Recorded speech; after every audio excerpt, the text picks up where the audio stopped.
Oke, Assalamualaikum warahmatullahi wabarakatuh. Untuk materi yang selanjutnya adalah tentang telur. Ya, jadi kalau sebelumnya produk yang kita bahas adalah susu, kemudian produk utama lainnya dari produk peternakan adalah telur. Oke, kalau susu itu berasal dari ternak perah yang sedang laktasi. Kalau telur itu berasal dari ternak unggas ya, baik itu ayam, itik, burung puyuh, burung unta, ataupun yang lainnya. Ya, jadi yang menghasilkan telur itu adalah ternak unggas. Oke,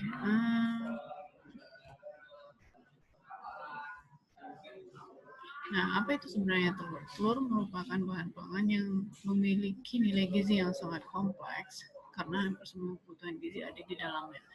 Jadi semua produk-produk peternakan itu merupakan produk yang memiliki nilai gizi yang tinggi, terutama adalah protein. Ya, jadi saking tingginya nilai nutrisinya itu sangat bagus untuk kebutuhan kita manusia ya, karena konsumennya adalah manusia. Nah, kemudian produk telur ini juga sama seperti susu. Nah, produk ini juga akan bisa kita olah menjadi produk olahan ataupun produk turunannya yang tentunya akan memiliki nilai nutrisi yang berbeda dengan produk mentahnya ya. Jadi nilai nutrisi produk olahannya akan berbeda dengan produk segarnya. Oke, kemudian selain itu juga produk peternakan ini merupakan produk peternakan atau protein hewani yang harganya sangat terjangkau dan disukai oleh semua kalangan masyarakat, mulai dari anak-anak, remaja, dewasa, sampai usia lansia. Ya, harganya ya cukup terjangkau. Kalau misalnya anak-anak kos ya biasanya kalau akhir bulan ya mengkonsumsi atau beli telur sebagai proteinnya. Yang jelas ada protein untuk dikonsumsi. Nah, kemudian selain telur merupakan bahan pangan sempurna karena mengandung zat gizi yang dibutuhkan oleh makhluk hidup seperti protein, lemak, vitamin, dan mineral yang cukup. Nah, protein itu sudah jelas ada, kemudian lemaknya, kemudian ada vitamin, kemudian ada mineral yang di dalamnya. Nah, untuk protein sendiri itu banyak kita temukan di putih telurnya ataupun albumen. Sedangkan lemaknya banyak kita temukan di kuning telurnya. Makanya kadang orang asumsinya kalau mengkonsumsi telur, kuning telur itu akan memberikan atau menyebabkan kolesterol naik. Padahal kolesterol di dalam produk peternakan itu sebenarnya adalah kolesterol yang baik ya. Artinya dia adalah lemak yang tidak jenuh. Jadi pada saat dikonsumsi dia tidak akan menumpuk di dalam tubuh. Ya, beda dengan lemak yang berasal dari minyak goreng-gorengan. Kalau kalau lemak yang ada di dalam telur itu merupakan lemak yang tidak jenuh, artinya tidak akan menumpuk di dalam tubuh. Dia akan mengalami metabolisme di dalam tubuh. Oke, kemudian vitamin yang terkandung di dalamnya adalah vitamin A yang banyak ya, vitamin A. Nah, vitamin A ini bisa dilihat dari warna kuning telurnya sebenarnya. Jadi kalau kita lihat warna kuning telur ayam dengan kuning telur bebek itu berbeda. Jadi semakin orange warnanya itu kandungan vitaminnya lebih banyak ya, vitamin A yang ada di dalamnya. Kemudian mineral yang ada pada telur itu salah satunya adalah kalsium, kemudian ada fosfor. Ya, jadi ya sama seperti susu, cuman kalsium yang ada pada telur itu paling banyak terdapat di cangkang telurnya. Ya, jadi cangkang telur itu mengandung mineral kalsium yang banyak, kemudian ada fosfor, ada kalium. Nah, telur mengandung protein bermutu tinggi karena susunan asam amino esensial yang sangat lengkap. Ya, sehingga dijadikan patokan dalam menentukan mutu protein berbagai bahan pangan. Oke, kenapa protein itu sebenarnya penting? Karena protein itu peranannya di dalam tubuh, yang pertama itu adalah membentuk jaringan dalam tubuh, ya, membentuk jaringan dalam tubuh, kemudian membantu memperbaiki jaringan yang rusak dalam tubuh. Oke, selain itu juga membantu perkembangan dan pertumbuhan. Ya, jadi manfaat protein itu sangat banyak sekali. Nah, kemudian ini adalah struktur telur. Jadi telur itu dibagi atas tiga. Yang pertama adalah cangkangnya dari luar ya, cangkangnya. atau eggshell, kemudian ada putih telur atau albumen, kemudian ada kuning telur atau yolk. Jadi yang biasa kalau ada yang sering dengar yolk itu adalah kuning telur, albumen itu adalah putih telur. Jadi ada 3 komponen di dalam struktur pembentukan telur. Ada kulit telur atau cangkang telur, kemudian putih telur, kemudian kuning telur yang paling dalam. Nah, pada gambar ini bisa kita lihat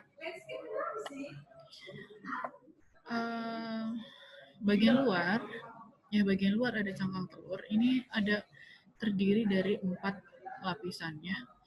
Terdiri dari 4 lapisan. Jadi kalau cangkang telur itu kita lihat, lapisan paling dalamnya itu ada membrannya ya, membran selnya itu yang bentuknya sangat tipis sekali. Biasanya kalau kita pecahkan telur, antara cangkang dengan putih telurnya itu dipisahkan sama membrannya. Membran yang sangat tipis sekali untuk melindungi si telur yang ada di dalamnya, untuk melindungi putih dan kuning telur. Nah, telur itu sendiri ada 2, ada yang telur infertil, kemudian ada yang telur fertil. Artinya telur infertil itu telur yang tidak untuk tidak untuk ditetaskan. Kalau yang telur fertil itu adalah telur yang ditetaskan.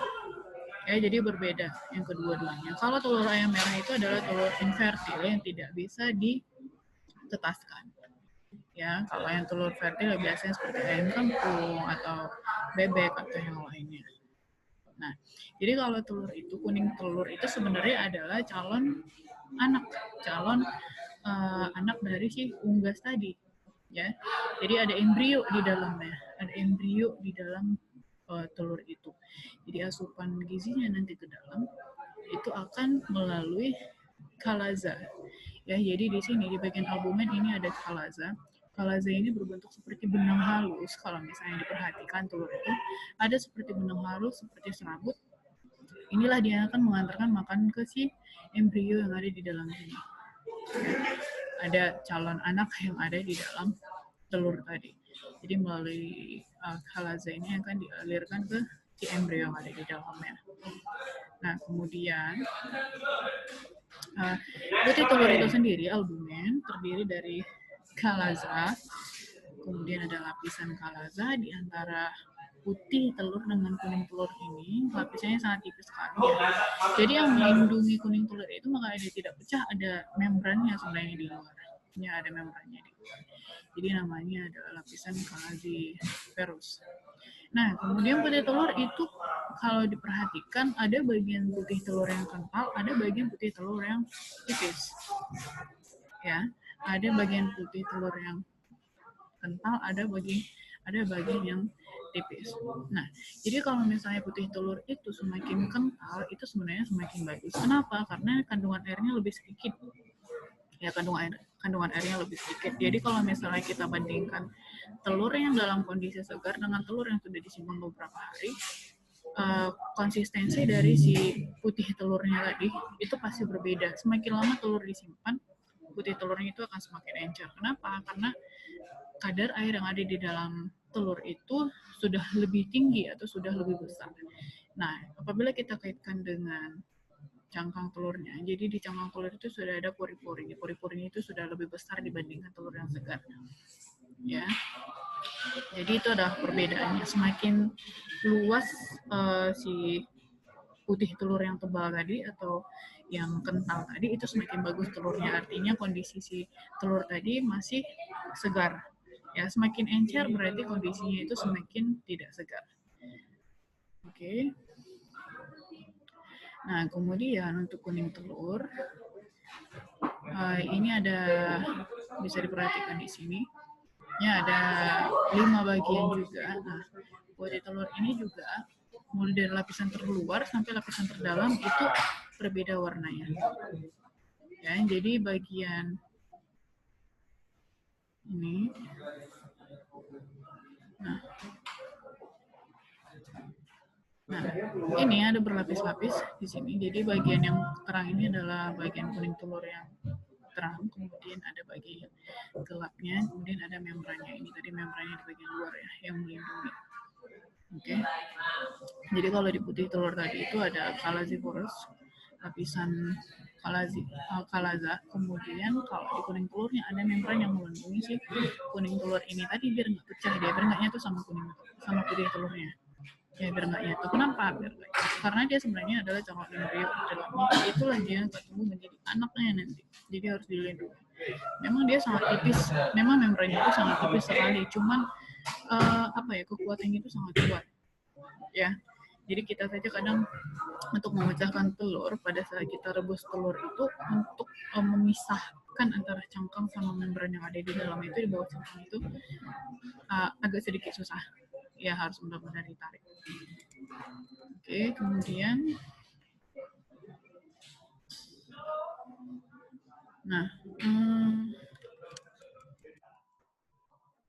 kulit telur itu berbeda-beda ya, antara ternak unggas, si ayam kampung, kemudian ada ayam ras, kemudian ada bebek, kemudian ada telur puyuh, ataupun ada telur burung unta. Jadi berbeda-beda. Nah, yang paling umum kulit telur itu permukaannya berbintik-bintik. Artinya berbintik-bintik itu seperti pori-pori. Ya, tapi ada juga dia yang berbeda-beda warnanya. Oke, kalau dia telur burung puyuh seperti ada ada pola-polanya, ya warnanya juga khas kalau telur puyuh. Kalau telur ayam kampung itu warnanya putih. Telur bebek itu ada yang putih, terus ada yang toska. Kemudian telur ayam ras itu atau yang biasa disebut ayam merah, ya telurnya berwarna merah. Nah, kondisi yang berbintik-bintik ini pada kulitnya ini tidak semuanya juga berbintik-bintik ya, tidak semuanya berbintik-bintik. Karena sebagian juga ada yang tidak berbintik-bintik kalau misalnya kita perhatikan. Terus cangkangnya juga berbeda-beda. Ada yang tebal, ada juga yang tipis. Ya, jadi tidak semuanya juga berbintik-bintik. Oke, kemudian membran kulit luar dan dalam adalah lapisan tipis yang berpisah pada ujung yang tumpul dan membentuk ruang udara. Nah, jadi pada bagian yang tumpul, ya kalau telur itu kan bentuknya oval. Jadi telur bentuknya oval itu ada bagian runcing, ada bagian tumpul. Nah, biasanya kantong udara itu terbentuk pada bagian yang tumpulnya. Bagian tumpul itu dia bagian yang paling besar ya, yang besar di bawah posisinya. Nah, biasanya kantong udara itu terbentuk di situ. Nah, jadi kalau kadar airnya semakin tinggi, kantong udara yang semakin besar, otomatis kualitas telurnya itu semakin rendah. Yaitu adalah telur yang disimpan sudah beberapa hari. Kalau telur segar itu kantong udaranya masih kecil atau hampir tidak ada. Ya, kemudian putih telur bagian luar yang tipis dan berupa cairan. Putih telur udah tahu semuanya. Kemudian ada putih telur yang kental dan kokoh berbentuk kantong albumin. Jadi putih telur yang kental ini dia seperti ada kantongnya juga, terpisah antara yang cair sama yang kentalnya. Ya, jadi yang kental itu biasanya ada di sekeliling yang kuning telurnya. Ya, dari sekeliling kuning telurnya. Kalau yang cair itu lebih jauh dari kuning telurnya. Ya, jadi semakin kental dia, semakin terlindungi si kuning telur tadi, semakin bagus kualitasnya. Oke. Kemudian ada kalaza. Kalaza tadi sudah saya jelaskan, ini bentuknya seperti serat ya, seperti benang, terletak pada kedua ujung kuning telur untuk memantapkan posisi kuning telur. Ya, jadi dia kalaza ini selain untuk mengalirkan nutrisi ke si embrio tadi, fungsinya untuk memposisikan atau meletakkan si kuning telur berada pas posisinya di tengah-tengah. Ya, untuk meletakkan atau posisi si kuning telur itu tadi bagus posisinya di dalam cangkangnya ya. Kemudian kuning telur itu ada nutrisinya, kadar airnya rendah ya, kadar airnya rendah karena ada perbedaan tekanan osmosis antara kuning dan putih telur. Oke, jadi kuning telur itu lebih kental dibandingkan putih telur. Jadi ada perbedaan tekanan osmosis antara keduanya. Nah, ini dia beberapa jenis telur. Ya, ada telur ayam kampung Nambur seperti saya udah jelaskan tadi. Kemudian ada telur bebek, telur puyuh itu dia seperti tutul ya, seperti bercak-bercak. Kemudian ada telur penyu. Telur penyu itu warnanya putih kecil bulat dia bentuknya. Kemudian ada telur burung unta. Telur burung unta itu telur yang paling besar di antara semuanya. Kemudian telur ikan ya, kalau telur ikan ukurannya yang paling kecil ya. Jadi kalau diurutkan yang paling besar kecil itu telur burung unta, kemudian telur bebek, kemudian telur ayam buras, kemudian telur ayam kampung, kemudian telur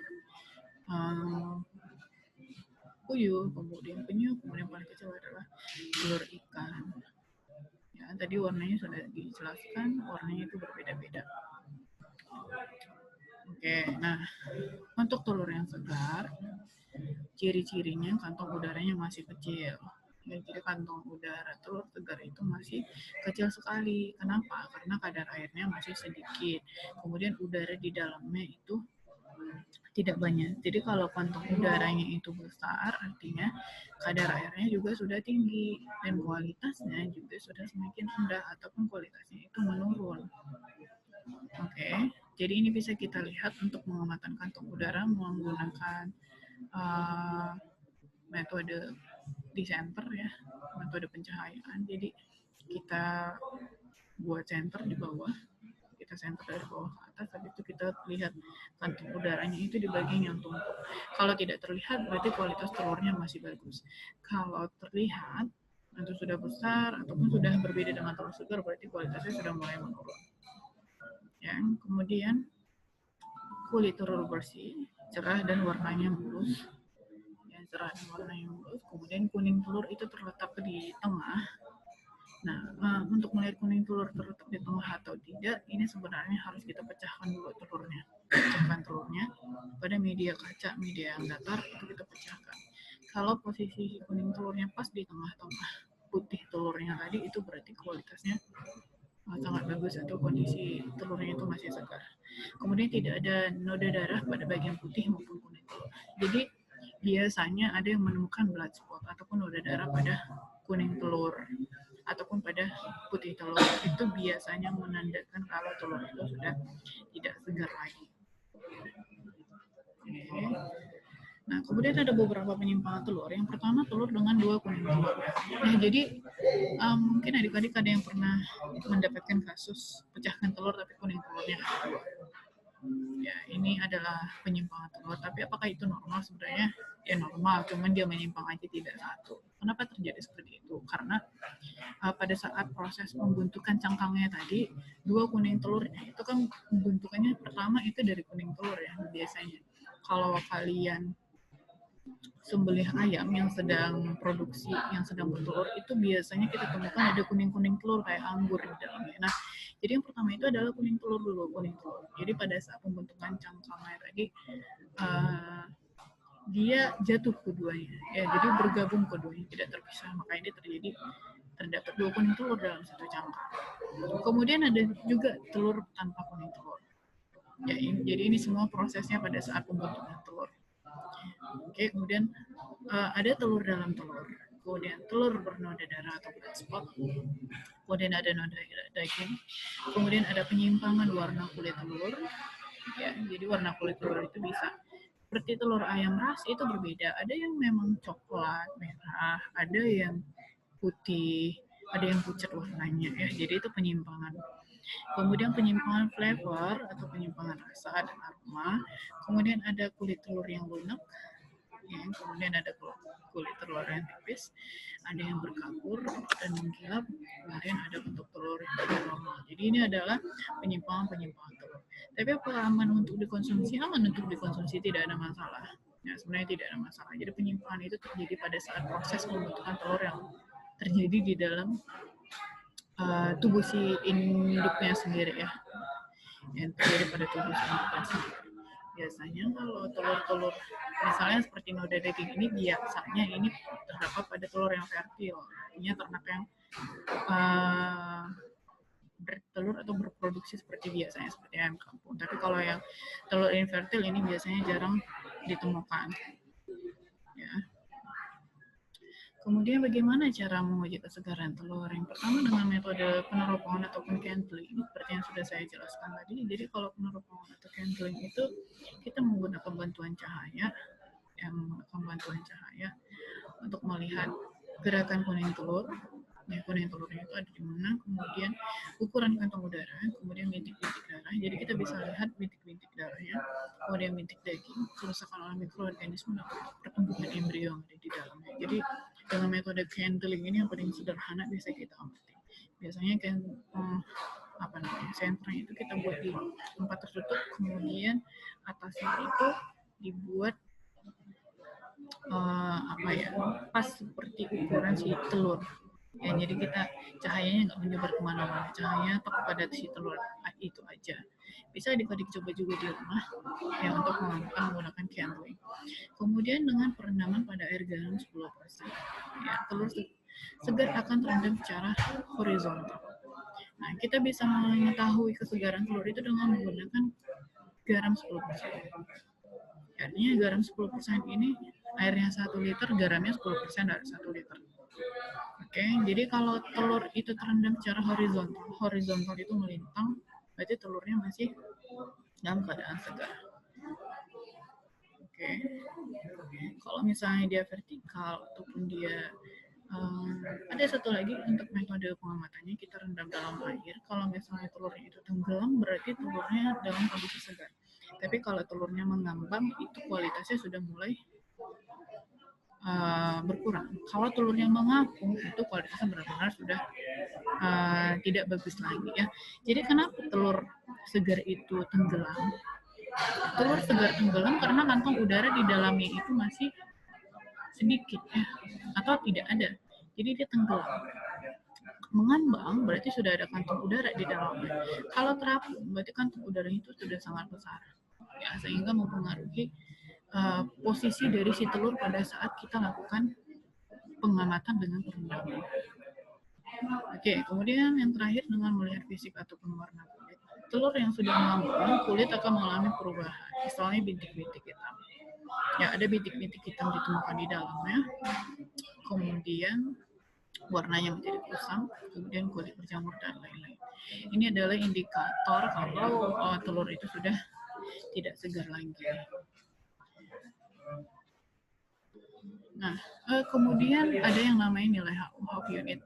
Ya, nilai Hope unit ini untuk mengetahui kualitas dari telur dengan rumus 100 log H plus 7,57 dikurang 1,7 W pangkat 0,37. Jadi H itu adalah height ataupun tinggi dari albumen, tinggi dari putih telur, kemudian W itu adalah weight ataupun berat telur. Ya, jadi bisa kita hitung nilainya. Nah, kalau kita pengamatannya dengan telur dipecah, ya kalau telur dipecah itu bisa sangat mudah untuk mengamatinya. Yang paling bagus itu seperti yang sudah saya jelaskan tadi, posisi kuning telur berada pas di tengah-tengah putih telur. Dan putih telurnya masih kental.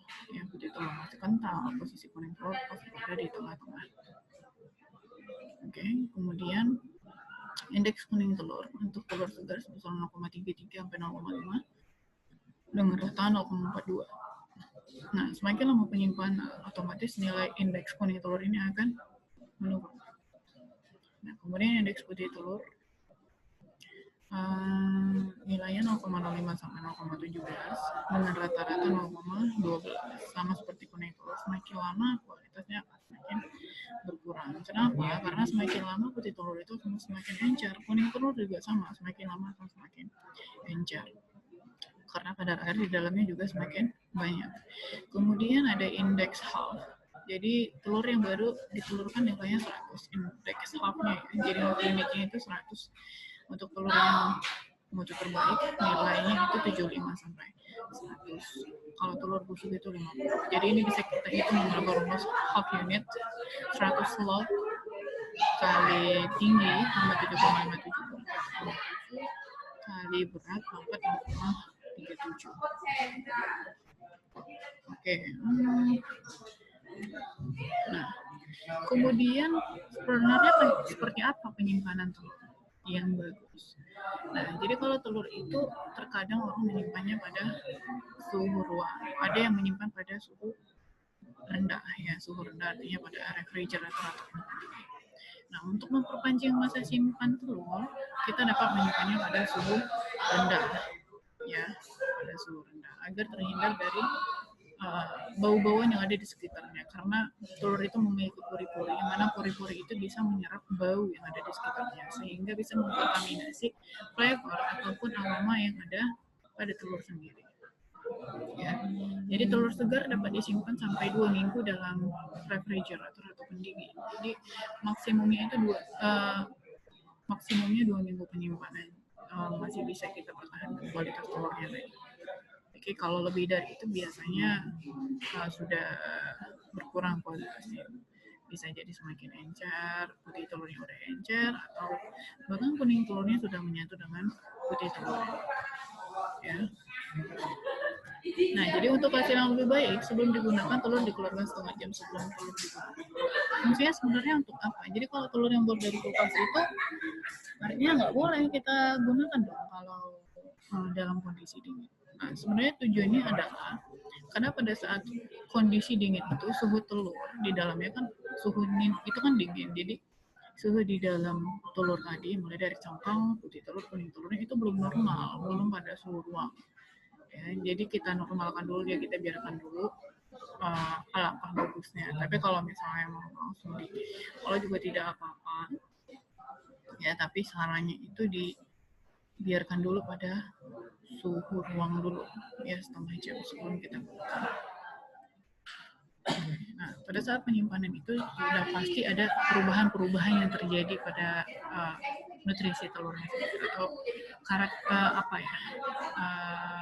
pada karakter dari si telur itu sendiri. Ya, yang pertama penurunan berat telur. Kenapa sebenarnya penurunan berat telur ini terjadi? Semakin lama telur disimpan, airnya itu akan menguap dan akan keluar gas CO2, NH3, N2, dan H2S. Ya, jadi ini menyebabkan turunnya kualitas telur atau timbulnya rongga udara di dalamnya. Kemudian pertambahan diameter kantong udara. Ya, jadi semakin lama telur disimpan, kadar air semakin berkurang atau Oke. Kemudian pergeseran kuning telur.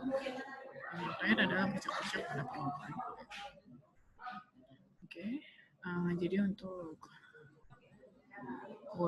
materi tentang telur sampai di sini dulu saya menjelaskannya. Nanti kita akan lanjut ke video yang berikutnya. Terima kasih. Wassalamualaikum warahmatullahi wabarakatuh.